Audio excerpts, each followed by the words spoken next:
Class 12 Boolean algebra page number B49 তোমরা মিলিয়ে নিও তোমাদের পাঠানো পৃষ্ঠার সাথে B49 হেডিং দেখো দেওয়া রয়েছে decimal to binary encoder truth table অর্থাৎ এই ভিডিওতে আমরা ডেসিমাল টু বাইনারি এনকোডারের ট্রুথ টেবিলটা ব্যাখ্যা করব।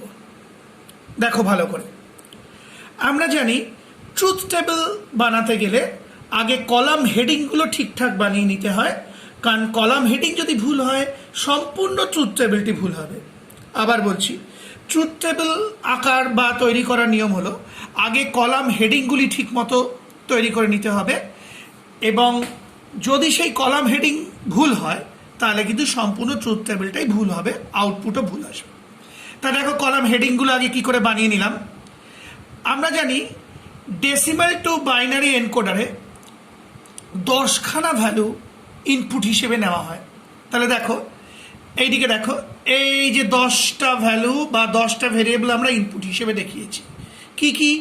D0, D1, D2, D3, D4, D5, D6, D7, D8 এবং D9, অর্থাৎ 1, 2, 3, 4, 5, 6, 7, 8, 9, 10। তার মানে এই 10খানা হলো ইনপুট ভ্যালু, কারণ input value decimal to binary এনকোডারে 10খানা। তাহলে এই 10টা হলো ইনপুট ভ্যালু, অর্থাৎ প্রথম ইনপুট, দ্বিতীয় ইনপুট, তৃতীয় ইনপুট, চতুর্থ ইনপুট, পঞ্চম ইনপুট, ষষ্ঠ ইনপুট, সপ্তম ইনপুট, অষ্টম ইনপুট, নবম ইনপুট এবং দশম ইনপুট। লিখে এরকমভাবে কলাম হেডিংগুলো লিখে ওপরে লিখে দেবে ইনপুট, মানে তুমি বোঝাচ্ছ যে এইগুলো হলো ইনপুট ভ্যালু। এবার আউটপুটে চলে আসি। আউটপুট হয় 4টে, তোমরা জানো, আমি আগের ব্লক ডায়াগ্রামই আলোচনা করেছি। তাহলে দেখো এই যে 4টে আউটপুট দেখানো হয়েছে, Y0, Y1, Y2, Y3, অর্থাৎ প্রথম ইনপুট, প্রথম আউটপুট, দ্বিতীয় আউটপুট, তৃতীয় আউটপুট, চতুর্থ আউটপুট, আর ওপরে লিখে দেবে আউটপুট। তার মানে এই দিকেরগুলো হলো ইনপুট আর এইগুলো হলো আউটপুট। এই যে এই দিকগুলোর মাথায় লিখে দেবে ইনপুট আর এই দিকেরগুলোর মাথায় লিখে দেবে আউটপুট। কলাম হেডিংগুলো তৈরি হয়ে গেল। এবার তোমাকে ট্রুথ টেবিলের বডিটা তৈরি করতে হবে। আগে ইনপুট ভ্যালুগুলো কিভাবে বসাবে শিখিয়ে দিই। ইনপুট ভ্যালু বসানোর নিয়ম হলো প্রথম ইনপুট যেটা D0 সেটায় 1 বসাবে বা 1 লিখবে, বাদ বাকিগুলো 0।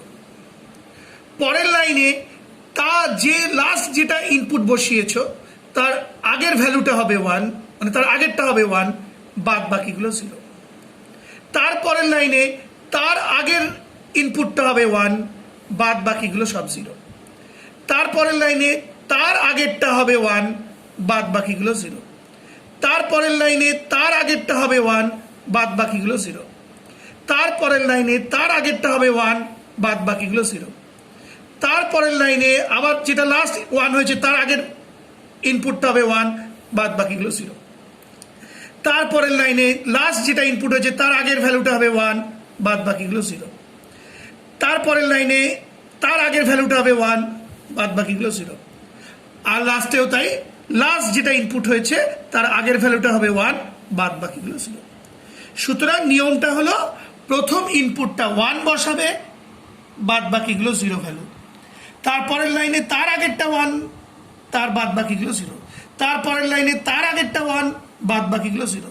তারপরের লাইনে তার আগেরটা 1, বাদ বাকিগুলো 0। এরকম করতে করতে শেষ অবধি তোমাকে আসতে হবে, এবং শেষেও দেখো তাই হয়েছে। লাস্ট ইনপুট ভ্যালু হয়েছে 1 এটা, আর একদম শেষে যেটা আমরা লাইনটা লিখেছি তার আগেরটা লিখেছি 1, অর্থাৎ লাস্ট যে ভ্যালুটা 1 লিখবে পরের লাইনে তার আগের ভ্যালুটাকে 1 লিখবে, আর বাদ বাকিগুলো সব 0 হবে। বুঝতেই পারছো? যখন তুমি ইনপুটগুলো সব লিখে ফেলবে তখন দেখবে একটা কোনাকুনি 1 এরকম এসে গেছে। আবার বলছি, সব ইনপুটগুলো লেখার পর লাস্টে দেখবে কোনাকুনি এরকম 1 এসে গেছে, তার মানে ঠিক হয়েছে তোমার সাজানোটা। অক্টাল টু বাইনারি এর আগে যেটা আমি আলোচনা করেছিলাম আগের ভিডিওতে, তাতেও কিন্তু দেখবে অক্টাল টু বাইনারি ইনপুট সাজানোর পর কোনাকুনি 1 এসে গেছে। তাহলে ফাইনালি বলছি, ইনপুট ভ্যালুগুলো সাজানোর পর লাস্টে মিলিয়ে নেবে কোনাকুনি 1 এসেছে কিনা, তার মানে তোমার সাজানো ঠিক আছে। এই হলো ইনপুটের সাজানো। এবার চলে আসি আউটপুটের সাজানোটা। এটা কি করে করবে ভালো করে বোঝো। নামটা কি? ডেসিমাল টু বাইনারি এনকোডার, অর্থাৎ ডেসিমাল নাম্বারকে বাইনারিতে রূপান্তর করে তোমায় 4টে করে বিটের গ্রুপ বানিয়ে লিখতে হবে। আবার বলছি, ডেসিমাল টু বাইনারি এনকোডার, সুতরাং ডেসিমাল নাম্বারকে বাইনারি নাম্বারে রূপান্তর করে তোমাকে 4টে করে বিটের গ্রুপ বানিয়ে লিখতে হবে। যেমন ধরো, প্রথম যে ডেসিমাল নাম্বারটা এই যে ইনপুট করা হয়েছে এটা হলো 0, তার বাইনারি কি 0। আবার বলছি, প্রথম যে লাইনটা ইনপুট করা হয়েছে ওটা হলো ডেসিমালে 0, তার বাইনারিটা কি? বাইনারি হচ্ছে 0। আর 4টে বিটের গ্রুপ করতে হবে, সেজন্য আগেও 3টে 0 বসিয়ে 4টে বিটের গ্রুপ করে দেওয়া হলো। অর্থাৎ ডেসিমালের যদি এই ইনপুটটা 0 হয়, তার বাইনারি হচ্ছে 0 0 0 0, 4টে, দেখো 4খানা বিটের সমষ্টি। সিমিলারলি পরের লাইনটা যদি 1 হয়, ডেসিমাল নাম্বারে 1 হয়, তার বাইনারি হলো 1, আর তার আগে 3টে 0 বসিয়ে 4টে বিটের গ্রুপ করে দেওয়া হয়েছে। আবার বলছি, পরের লাইনটা যেটা ইনপুট করা হয়েছে সেটা হলো ডেসিমাল নাম্বারের 1, তার বাইনারি হচ্ছে 1, তাহলে তার আগে 3টে 0 বসিয়ে 4টে বিটের গ্রুপ করে দেওয়া হয়েছে। অর্থাৎ এই ইনপুটটা যদি ডেসিমালের 1 হয়, তার বাইনারি হচ্ছে 0 0 0 1। ঠিক একইভাবে পরের ইনপুটটা হলো ডেসিমাল নাম্বারের 3, তার বাইনারি হলো, ভুল বললাম, পরের ইনপুটটা হলো ডেসিমাল নাম্বারের 2, তার বাইনারি হলো 1 0। কি করে বাইনারি বার করতে হয় তোমরা জানো, 11-এ শিখেছো। 2 দিয়ে ডেসিমাল নাম্বারকে 2 দিয়ে ভাগ করে করে বাইনারি বার করতে হয়। আমি এখন সেটা আর বলছি না, তোমরা করেছো 11-এ। আবার বলছি, ডেসিমাল নাম্বার থেকে বাইনারিতে রূপান্তর করতে গেলে ডেসিমাল নাম্বারটাকে 2 দিয়ে ভাগ করতে হয়, আমরা জানি, সেইভাবে পাওয়া যায় ভাগ পদ্ধতির সাহায্যে। তাহলে এই ইনপুটটা যদি 2 হয়, তার বাইনারি 2 দিয়ে ভাগ করে করে পাওয়া গেছে 1 0, মানে এটা হলো 2 এর বাইনারি। তার আগে আরো দুটো 0 বসিয়ে 4টে বিটের গ্রুপ করা হলো। সিমিলারলি বুঝতেই পারছো, এই যে ইনপুটটা, পরের ইনপুটটা হচ্ছে ডেসিমাল নাম্বার 3 বা 3, এবার 3-এর বাইনারি হচ্ছে 1 1, 2 দিয়ে ভাগ করে পাওয়া গেছে, তার আগে দুটো 0 বসিয়ে 4টে বিটের গ্রুপ করা হয়েছে। এবার তারপরের ইনপুটটা হচ্ছে ডেসিমাল নাম্বারের 4 বা 4, তার বাইনারি হচ্ছে 1 0 0, তার আগে একটা 0 বসিয়ে 4টে বিটের গ্রুপ করা হয়েছে। একইভাবে পরের ইনপুটটা হচ্ছে ডেসিমালের 5, তার বাইনারি হচ্ছে 1 0 1, সামনে একটা 0 বসিয়ে 4টে বিটের গ্রুপ করা হয়েছে। তারপরের লাইনটা হচ্ছে ডেসিমালের 6, তার বাইনারি হচ্ছে 1 1 0, এইভাবে। বুঝতেই পারছো, মানে তার মানে এই যে পুরোটা দেখছো, এটা হচ্ছে 0-এর বাইনারি, এটা 1-এর বাইনারি, এটা 2-এর বাইনারি, এটা 3-এর বাইনারি, এটা 4-এর বাইনারি, এটা 5-এর বাইনারি, এটা 6-এর বাইনারি, এটা 7-এর বাইনারি, এটা 8-এর বাইনারি, এটা 9-এর বাইনারি। আরেকবার লাস্ট বলে দিচ্ছি, এই যে আউটপুটটা দেখছো, এইটা হলো ডেসিমালের 0-এর বাইনারি 4টে বিটে, এটা হলো ডেসিমাল নাম্বারে 1-এর বাইনারি 4টে বিটে, এটা হলো 2-এর বাইনারি, এটা হলো 3-এর বাইনারি, এটা 4-এর বাইনারি, এটা 5-এর বাইনারি, এটা 6-এর বাইনারি, এটা 7-এর বাইনারি, এটা 8-এর বাইনারি, আর এটা 9-এর বাইনারি। অর্থাৎ তোমরা রাফে 0 থেকে 9 যে ডেসিমাল নাম্বারগুলো আছে সেগুলোর বাইনারি 2 দিয়ে ভাগ করে করে বার করে নেবে, বার করে এখানে লিখবে, আর 4টে বিটের গ্রুপ করে দেবে। সামনে যে কটা বিট কম হবে 0 বসিয়ে দেবে। যেমন এইখানে দেখো, যেমন প্রথমটাই দেখো, প্রথমে বেরিয়েছিল 0, আমরা সামনে 3টে 0 বসিয়ে 4টে বিট করে দিলাম। এখানে বাইনারি হচ্ছে 1, 1-এর বাইনারি 1, তাহলে আগে 3টে বিট 0 বসিয়ে 4টে বিটের গ্রুপ করা, সব কটাই তাই করা হয়েছে। দেখো এবার এইখানটা দেখাই, দেখো এটা ধরো 9 8 7, এটা হলো 7-এর বাইনারি, 7-এর বাইনারি 2 দিয়ে ভাগ করে করে বার করো, বার করে বেরোবে 1 1 1, তাহলে 1 1 1 লিখে একটা 0 বসিয়ে 4টে বিট বানিয়ে দেওয়া হলো।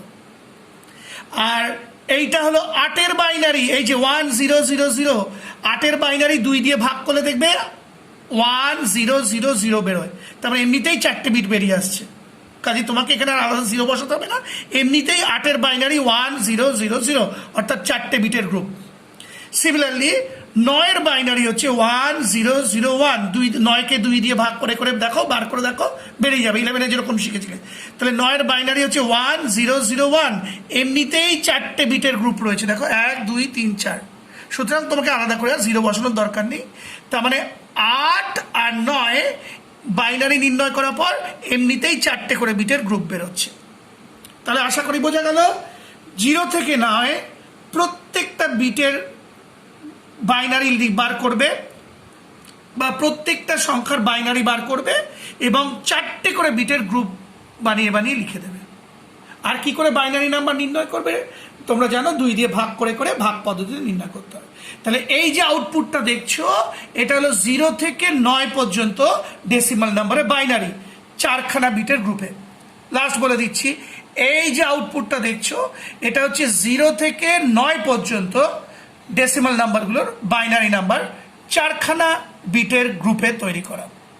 আশা করি ইনপুট কিভাবে লিখতে হয়, আউটপুট কিভাবে লিখতে হয় বুঝে গেলে। এবার চলে আসি বুলিয়ান এক্সপ্রেশনে। দেখো আমরা জানি বুলিয়ান এক্সপ্রেশন নির্ণয় করার সময় আউটপুটগুলোর বুলিয়ান এক্সপ্রেশন নির্ণয় করতে হবে। সুতরাং আউটপুট কি কি, y0, y1, y2, y3।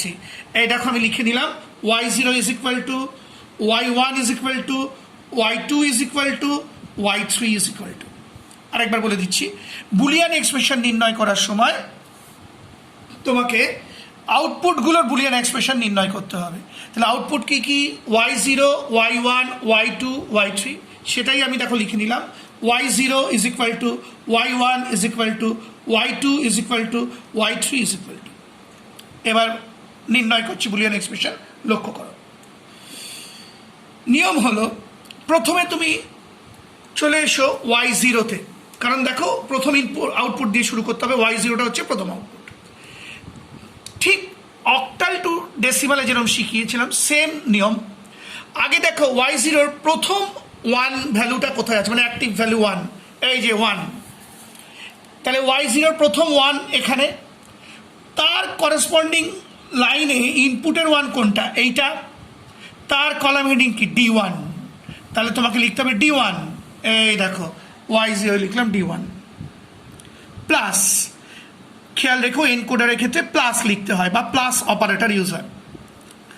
এবার দেখো y0-র পরের ইনপুট 1 কোনটা, এই যে দেখো, এই সরি আউটপুট 1 এইটা 1, তাহলে y0-র পরের আউটপুট 1 এইটা, তার করেসপন্ডিং ইনপুট 1 কোনটা, এইটা, তার কলাম হেডিং কত বাকি d3, তাহলে তোমায় লিখতে হবে d3। এই দেখো লিখলাম d3। এবার দেখো আউটপুটে পরের 1 কোনটা, y0-ই চলছে কিন্তু, এই যে পরের 1 এইটা, তার করেসপন্ডিং ইনপুট লাইনে 1 কোনটা, এইটা, তার কলাম হেডিং কোনটা d5, তাহলে তোমায় লিখতে হবে d5। এই দেখো d5 প্লাস। এবার দেখো পরের 1 কোনটা, y0-র পরের আউটপুট ভ্যালু 1 কোনটা, এই যে এটা, তার করেসপন্ডিং ইনপুট লাইনের 1 কোনটা, এইটা, তার কলাম হেডিং কি দেখো d7, তাহলে তোমাকে লিখতে হবে d7। এই দেখো লিখলাম d7। তারপরে দেখো y0-র পরের আউটপুট ভ্যালু 1 কোনটা, এই যে আউটপুট ভ্যালু 1 এইটা, তার করেসপন্ডিং ইনপুট লাইনের 1 কোনটা, এই দেখো 1, তার কলাম হেডিং কি d9, তাহলে তোমাকে লিখতে হবে d9। এই দেখো লিখলাম d9। তাহলে y0 is equal to d1 plus d3 plus d5 plus d7 plus d9, y0 হয়ে গেল। চলে এলাম y1 এবার দেখো আবার ওই একই নিয়ম, এই যে y1, তার প্রথম আউটপুট ভ্যালু 1 কোনটা, এই যে প্রথম আউটপুট ভ্যালু 1 এইটা, তার করেসপন্ডিং ইনপুট ভ্যালু 1 কোনটা, এই যে এটা, তার কলাম হেডিং কি d2, তাহলে লিখতে হবে d2। দেখো এই লিখলাম d2 প্লাস। এবার দেখো y1-এর পরের আউটপুট ভ্যালু 1 কোনটা, এই যে 1, সবসময় 1টাকে খেয়াল করবে, অ্যাক্টিভ ভ্যালু, এই যে 1। এবার তার করেসপন্ডিং ইনপুট ভ্যালু 1 কোনটা, এইটা, তার কলাম হেডিং কি দেখো d3, তাহলে তোমাকে লিখতে হবে d3। এই দেখো লিখেছি d3। চলে আসি পরেরটায়। এবার দেখি y1 এর পরের আউটপুট ভ্যালু 1 কোনটা, এটা দেখো পরের আউটপুট ভ্যালু 1 এটা, তার করেসপন্ডিং ইনপুট লাইনের 1 ভ্যালু কোনটা, এটা, তার কলাম হেডিং কি D6, তাহলে লিখতে হবে D6, এই দেখো লিখলাম D6 প্লাস। এবার দেখো y1 এর পরের আউটপুট ভ্যালু 1 কোনটা, এইটা, তারপর দেখো ওই লাইনে ইনপুট ভ্যালু 1 কোনটা, এইটা, তার কলাম হেডিং কোনটা, এইটা, দেখো D7, তাহলে তোমায় লিখতে হবে D7, এই দেখো লিখেছি D7, তাহলে y1ও হয়ে গেল। তাহলে y1 হচ্ছে y1 is equal to D2 plus D3 plus D6 plus D7। পরেরটায় চলে এলাম y2তে। এই যে y2, প্রথমে দেখো y2 এর আউটপুট ভ্যালু 1 কোনটা, এই যে 1, এইটা আউটপুট ভ্যালু 1, তার করেসপন্ডিং ইনপুট ভ্যালু 1 কোনটা, এইটা ওই লাইনে, তার কলাম হেডিং কি D4, তাহলে লিখতে হবে D4, এই দেখো y2তে প্রথমে লিখলাম D4 প্লাস। আবার y2তে দেখো পরের আউটপুট ভ্যালু 1 কোনটা, এইটা, তার করেসপন্ডিং লাইনে ইনপুট ভ্যালু 1 কোনটা, এইটা, তার করেন এই যে 1, এইটা ইনপুট ভ্যালু, তার করেসপন্ডিং কলাম হেডিং কত D5, তাহলে তোমায় লিখতে হবে D5, এই দেখো লিখলাম D5 প্লাস। আবার দেখো y2তে পরের আউটপুট ভ্যালু 1 কোনটা, এইটা, তার করেসপন্ডিং ইনপুট ভ্যালু 1 কোনটা, এইটা, তার কলাম হেডিং কত D6, তাহলে লিখতে হবে D6, এই দেখো লেখা হলো, সরি এই দেখো লেখা হলো D6 প্লাস। আবার দেখো y2তে input value sorry output value 1 কোনটা, এইটা, তার করেসপন্ডিং ইনপুট ভ্যালু 1 কোনটা, এইটা, এবার তার কলাম হেডিং দেখে নাও D7, তাহলে তোমায় লিখতে হবে D7, এই দেখো লেখা হলো D7। তাহলে y2 is equal to D4 plus D5 plus D6 plus D7 বেরিয়ে গেল। লাস্ট চলে আসি y3তে, দেখে নাও y3, হ্যাঁ y3 দেখো, দেখা যাক y3 এর আউটপুট ভ্যালু 1 কোনটা, এই যে এই দেখো y3 আউটপুট ভ্যালু 1 এইটা, তার করেসপন্ডিং ইনপুট ভ্যালু লাইনে ইনপুট ভ্যালু 1 কোনটা, এইটা, তার কলাম হেডিংটা কত D8, তাহলে তোমায় লিখতে হবে D8, এই দেখো লিখলাম D8 প্লাস। আবার দেখো y3 এর পরের আউটপুট ভ্যালু 1 কোনটা, এইটা, তার করেসপন্ডিং ইনপুট ভ্যালু 1 কোনটা, এইটা, তার কলাম হেডিংটা কি D9, তাহলে তোমায় লিখতে হবে D9, তাহলে এই দেখো লিখলাম D9। সুতরাং y3 is equal to D8 plus D9, অর্থাৎ এইভাবে তোমাদেরকে পরপর 1 ভ্যালু দেখে দেখে তোমাদেরকে কলাম হেডিংগুলো বসাতে হবে। তাহলে নিয়মটা কি হলো, প্রথমে আউটপুট ভ্যালুতে 1 কোনটা দেখে নেবে অ্যাক্টিভ ভ্যালু, তার করেসপন্ডিং লাইনে বা সেই লাইনে ইনপুট ভ্যালু 1 কোনটা লিখে নেবে, দেখে তার কলাম হেডিংটা লিখে দেবে, তারপরে তোমাকে প্লাস অপারেটর ব্যবহার করতে হবে। আবার বলছি, প্রথমে আউটপুট ভ্যালুতে 1 কোথায় আছে দেখে নেবে, অর্থাৎ অ্যাক্টিভ ভ্যালু, তার করেসপন্ডিং লাইনে ইনপুট ভ্যালু 1 কোনটা দেখে নেবে, করে সেইটার যে কলাম হেডিং সেইটা তুমি লিখে দেবে, তারপর প্লাস অপারেটর ব্যবহার করতে হবে। এইভাবে সম্পূর্ণ বুলিয়ান এক্সপ্রেশনটা আমি সাজিয়েছি। তাহলে এই হলো ডেসিমাল টু বাইনারি এনকোডারের ট্রুথ টেবিলের ব্যাখ্যা, সেই সঙ্গে আমার এই ভিডিওটি অর্থাৎ B49 পেজের ভিডিওটি শেষ হলো।